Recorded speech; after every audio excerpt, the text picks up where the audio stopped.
New York State United Teachers recently passed a resolution on its stance regarding cell phones in school. News Channel 9's Capitol correspondent Jamie DeLine spoke with the union about their decision.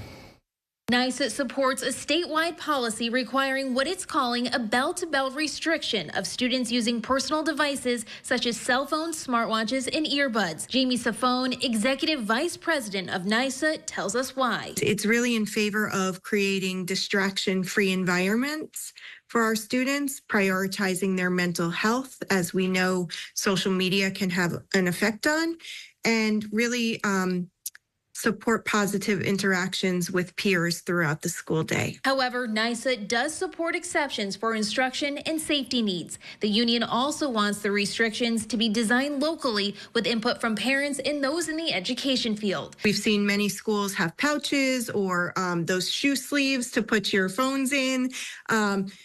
But ultimately, what we want is a school-wide and school community procedure in place, policy in place, so that this is not falling on the shoulders of our educators. The New York State School Boards Association thinks restrictions should be left up to the districts. We don't think that a statewide law or a kind of a one-size-fits-all approach is the best way to go.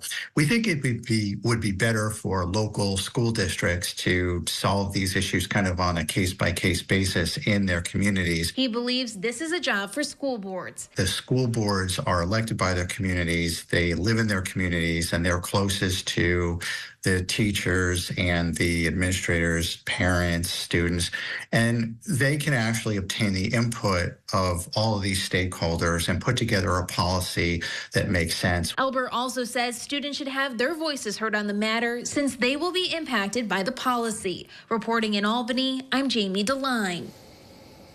And as we wait to find out the governor's statewide school cell phone plan, News Channel 9 will be talking with superintendents of local schools on the issue.